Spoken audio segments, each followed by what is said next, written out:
Hello दोस्तों, S T point में आपका स्वागत है। मैं आशीष आज आपको इतिहास के बारे में बताऊंगा, इतिहास के कालक्रम के बारे में बताऊंगा। मानव सभ्यता के विकास के साथ कैसे कैसे जो है ऐतिहासिक प्रक्रम का वर्णन हुआ है, इसके बारे में मैं बताऊंगा। आइए देखते हैं संबंधित कुछ तथ्य। सबसे पहले हम यह जानते हैं कि किसी भी विषय का मूल क्या होता है, उसके मूल बिंदु में क्या होता है। तो सर्वप्रथम हम देखते हैं ऐतिहासिक के मूल विषय के रूप में हम मानव को देखते हैं कि मानव का विकास कैसे हुआ। मानव प्रक्रम के विकास के आधार पर ही हम इतिहास में, खासकर प्राचीन इतिहास में बताएंगे कि कैसे पूरा पाषाण काल, मध्य पाषाण काल और नव पाषाण काल का विभाजन हुआ है।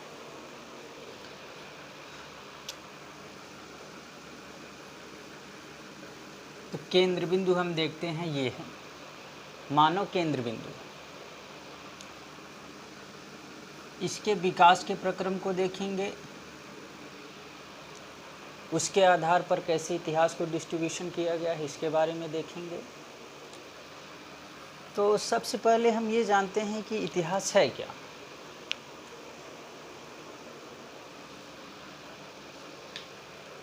इतिहास की परिभाषा के अंतर्गत हम ये देखेंगे, जो अतीत काल में घटित घटनाएं हैं उनको बताने वाले शास्त्र को इतिहास कहा जाता है।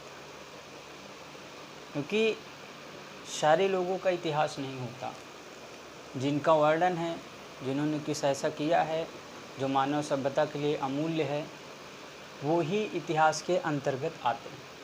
नहीं तो ढेर सारी घटनाएं हुई हैं, इसका इतिहास में वर्णन नहीं है, तो इतिहास के अंतर्गत नहीं आता। अब हम ये समझते हैं कि इतिहास को वर्तमान समय में पढ़ने से हमें क्या लाभ है या क्या हानि हो सकता है। इस क्रिया में हम ये देखेंगे कि इतिहास जो हमारे पहले की गई हुई गलतियाँ थी उसको दोहराने से बचाता है। एग्जाम्पल के तौर पर हम देखते हैं,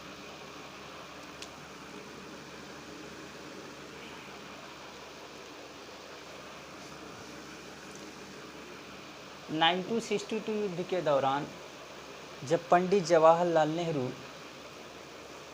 ने यह सोचा कि हमारे और चाइना के बीच संधि हुई है कि चाइना हमारे ऊपर अटैक नहीं, जबकि चाइना ने हिमालय की चोटियों से भारत पर अटैक किया।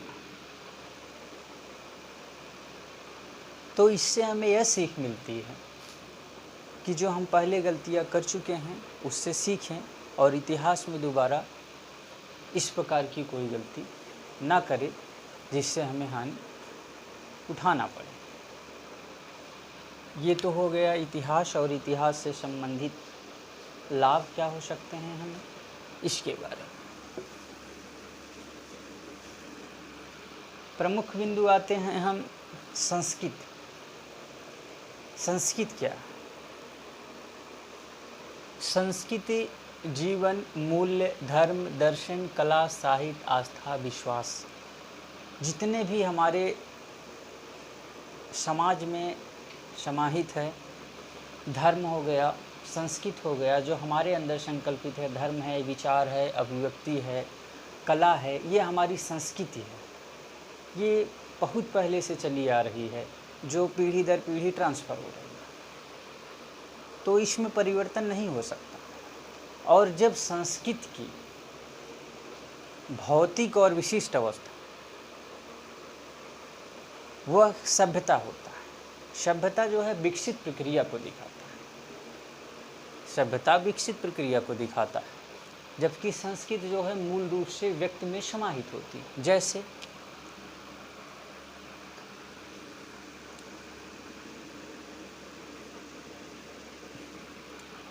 एक खूंटी में अगर कोट टंगा हुआ है और उस पर एक पेन लगा हुआ है, तो उस कोट को दीवार पे जो टंगा वो संस्कृत होगी, लेकिन जो पेन लगा होगा उसको हम सभ्यता कह सकते हैं। विकसित और विशिष्ट अवस्था, इसमें विकास होगा, भौतिकता आएगी, आर्थिक विकास होगा,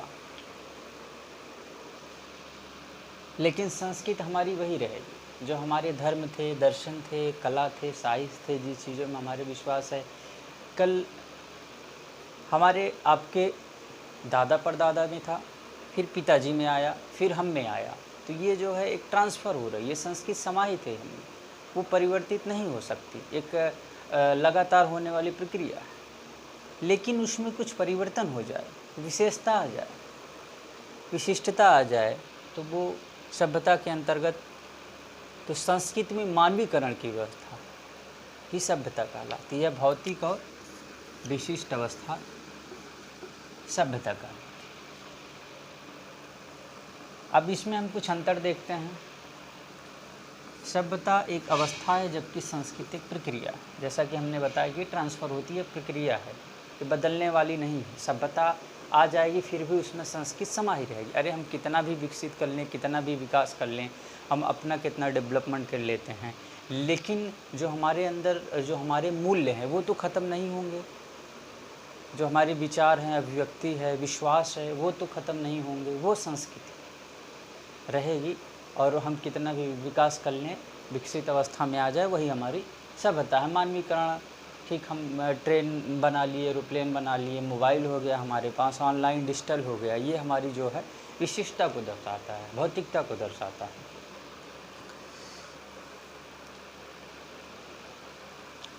सभ्यता भौतिक उन्नति को दर्शाता है। भौतिक उन्नति मतलब वही, जैसे हमने बताया कि विकास कर लिया हम लोगों ने, ट्रेन चलने लगी, मोबाइल आ गया, हम आज यहाँ बैठे हैं, कोई विदेश में बैठा हुआ है, हम बात कर ले रहे हैं, वीडियो कॉलिंग हो रहा है, ऑडियो कॉलिंग हो रहा है, ये तो हमारी विकसित अवस्था को दर्शाता है, ये सभ्यता। संस्कृत आध्यात्मिकता है, जो विचार है, अभिव्यक्ति है, धर्म है, योग है, ये पुरातन समय से चला आ रहा है, ये हमारी संस्कृति में आएगा। सभ्यता और संस्कृति के बाद एक शब्द आता है विरासत। वर्तमान पीढ़ी को पूर्व की पीढ़ी से प्राप्त मूर्त भविष्य। जैसे हम लोग जो अपने दादा परदादा सुनते आ रहे हैं, जो हमारी लोकोक्तियाँ, कहावतें, कहानियाँ सुनते चले आ रहे हैं, हाँ, चाहे मूर्त रूप में हो, अमूर्त रूप में, मौखिक, लिखित, जैसे भी सुने, जो हमारे अंदर ट्रांसफ़र होता चला जाए, वो विरासत है। जैसे कहें ना कि वो विरासत उसके दादा ने उसको उसके पिताजी को दिया, वो विरासत मतलब वो पीढ़ी दर पीढ़ी ट्रांसफ़र हो रही है, तो वो विरासत होता है। तो हमने आपको कुछ तथ्य बताएं, इतिहास क्या होता है। इतिहास में मैंने बताया कि अतीत काल में घटित घटनाओं को बताने वाले शास्त्र को इतिहास कहते हैं। लाभ क्या है इससे? लाभ ये है कि जो हम इतिहास में गलतियां कर चुके हैं वो दोबारा हमसे ना हो, ये हमें सीख सकते हैं, यही हमारा लाभ है। उसके बाद हमने बताई संस्कृति जीवन, धर्म, मूल्य, दर्शन जो समाहित होती है और निरंतर चलने वाली प्रक्रिया है, वो संस्कृति होती है। और इसकी भौतिक और विशिष्ट अवस्था सभ्यता होती है।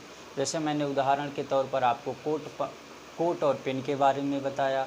भौतिक अवस्था जैसे हमने बताया कि हम तमाम तरीके से विकास कर रहे हैं, वो हमारी भौतिक विशिष्टता को दर्शाता है, लेकिन जो हमारे मूल्य हैं वो हमने समाहित रहेंगे। तो ये हो गया सभ्यता, संस्कृति और विरासत जो है, जो हमें अपने पूर्वजों से मिली है और पीढ़ी दर पीढ़ी जो है ट्रांसफ़र हुई, ये विरासत है।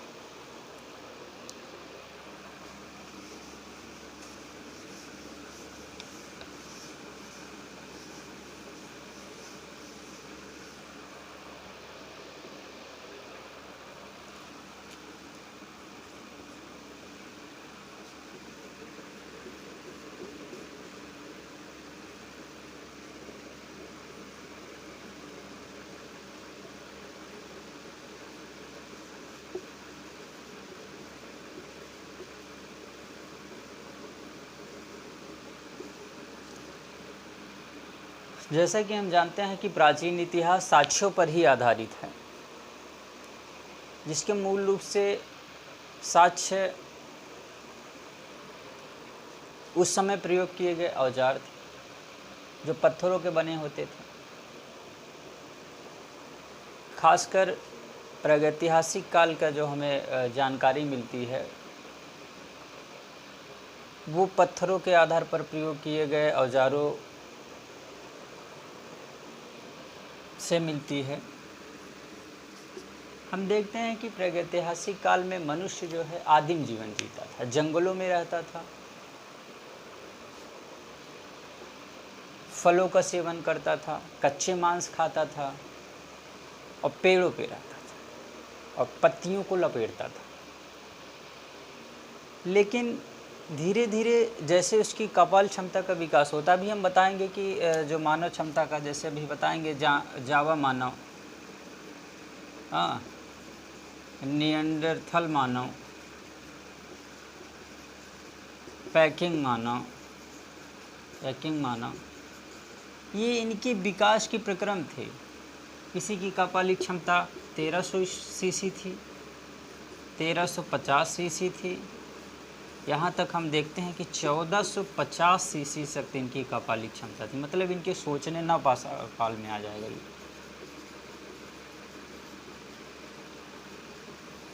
इनके सोचने और समझने की क्षमता बहुत उच्च क्वालिटी थी। जैसे जैसे इनको आवश्यकता पड़ी, जैसे जैसे इनके दिमाग का विकास हुआ, वैसे वैसे जो है प्रागैतिहासिक काल की प्रक्रिया आगे बढ़ती है। तो ये जंगलों से होते हुए, मांस को खाते हुए, फल को खाते हुए अपना जीवन व्यतीत कर रहे थे। धीरे धीरे जब आग का आविष्कार हुआ, पत्थर से पत्थर जंगल में टहल रहे थे, इन्होंने पत्थरों से जो है मारा, शिकार करने के नुकीले हथियार बनाए। तो शिकार के पत्थर से पत्थर जाके टकराया तो तिनगारी निकली। तिनगारी निकलने के बाद वहाँ सूखे जो पत्ते थे वो जलने लगे। तो इनको लगा यार ये क्या है। तो उस जंगल को जलने से जो है उसमें ढेर सारे जानवर थे जो जल के उसमें मर गए। तो उन्होंने उसका सेवन किया तो उन्हें और ज़्यादा स्वादिष्ट लगा कि अरे ये तो और अच्छा है। तो फिर इन्होंने किया कि वो भुजे हुए जो है कि मांस का सेवन करने लगे। फिर अनाज भी थे उसमें, अनाज भी जले, उसका भी सेवन किया। फिर धीरे धीरे जैसे इनकी जानकारी बढ़ती गई, ये अनाज को जो है बोना शुरू कर दिया। हाँ, और जो पशुओं को ये लोग मांस के लिए सेवन करते थे, उनका खेती में प्रयोग करने लगे। जब खेती करने लगे, और ख़ासकर जो पुरानी सभ्यताएँ हमारे नदियों के किनारे होती थी, उसके क्या कारण हो सकते हैं? उसके मुख्यतः 2 कारण थे। एक तो उन्हें पीने के लिए पानी मिल जाता था, दूसरी चीज़ ये थी कि गंगा के या किसी भी नदी के किनारे का जो क्षेत्र होता था वो अधिक उपजाऊ होता था, उनको जोतने में आसानी होती थी। लकड़ी के हल होते थे तो अपना जोतते थे बाद में प्रक्रिया के तहत, तो वहाँ पे वो अपना आसानी होती थी खेती करने में। तो जब वो खेती करने लगे और पशुओं को पालने लगे, फिर उनसे दूध निकालने लगे और तमाम तरीके के जो है आइटम बनाने लगे, तो उनका जीवन अस्थायी होता चला गया। तो हम ये देखेंगे कि उनके जो है कि मानसिक क्षमता के विकास और आवश्यकता जैसे जैसे उनको बढ़ती गई, जैसा कि हम जानते हैं कि आवश्यकता ही आविष्कार की जननी है, तो वैसे वैसे जो है कि प्रागैतिहासिक काल आगे बढ़ता है। प्रागैतिहासिक काल में पूरा पाषाण काल आएगा, फिर मध्य पाषाण काल आएगा, फिर नव पाषाण काल आएगा। और ये मुख्यतः जो है उनके द्वारा प्रयोग किए गए उपकरणों के आधार पर विभाजित किए गए। जैसे पूरा पाषाण काल में जो औजार लोग प्रयोग करते तो बेढे होते थे, उतने नुकीले नहीं होते थे। हाँ, आखेटक ये शिकारी करते थे, मांस का सेवन करते थे, जंगलों में रहते थे। फिर जैसे जैसे इनको जानकारी हुई, उन्होंने हथियार औजारों को जो है कि नुकीला बनाना शुरू कर दिया।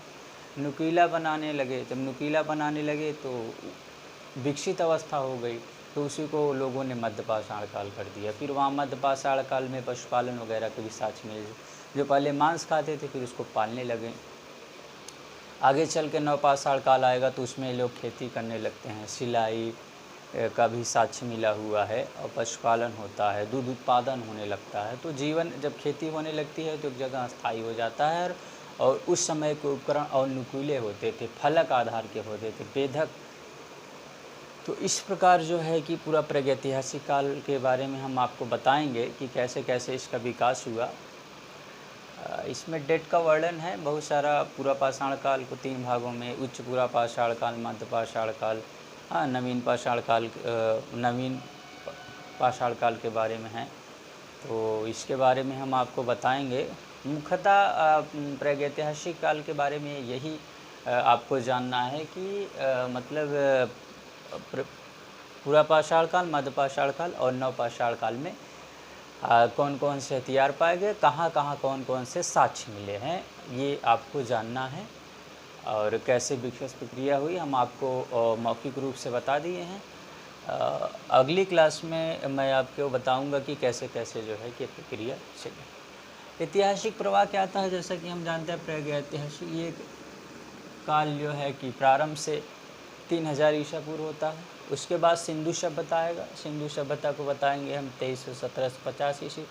वैदिक सभ्यता, प्राक मौर्य काल, उत्तर मौर्य काल, गुप्त काल, उत्तर गुप्त काल, ये प्राचीन इतिहास के जो है कि आपके डेट के वर्णन हैं। तो सबसे पहला हम जो है प्रागैतिहासिक काल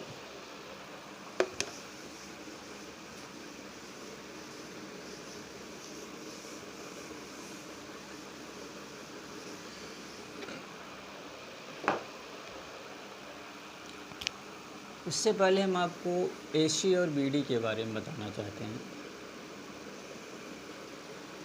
ये एक लाइन हो गई, ये 0 पॉइंट हो गया। इसमें हम मान लेते हैं कि ईसा मसीह जी का जन्म हुआ था, एक ईसा मसीह का। इसको इंग्लिश में क्या कहेंगे, इसको कहेंगे क्या कहेंगे, बिफोर क्राइस्ट। इसको बी और सी, बी सी, ईसा मसीह के जन्म के पहले की घटना। तो इसका क्रम था चलता था, जैसे मान लो 5000 BC, 4000 BC, 3000 BC, 2000 BC, 1000 BC, फिर 0 आ गया। हाँ, या 500, 400, 300, 200, 100, उसके बाद 0। फिर इधर चलेगा, इधर क्या चलेगा, 100, 200, 300, 400, 500, 1000, 2000, जो भी है ये भी चल रहा है। इसको हम 100 के ही फॉर्म में देखते हैं, 500 BC, 400 BC, 300 BC, 200 BC। तो यहाँ पे 0 पॉइंट पे आ गया। इसके आगे हम जाएंगे तो ये AD कहलाता है, अन्ना डोम। तो समझ गए आप लोग। यहाँ पर आपको देखेंगे हम उत्तर मौर्य काल 200 ईसा पूर्व से 300 ईस्वी, मतलब यहाँ जो है BC AD में परिवर्तित होगा। मुख्य रूप से जानना है कि एक पॉइंट है, इसके पहले की जो घटना हुई है वो बिफोर क्राइस्ट, ईसा मसीह के जन्म के पहले की घटना, और आगे की घटना को AD कहते हैं, ईस्वी।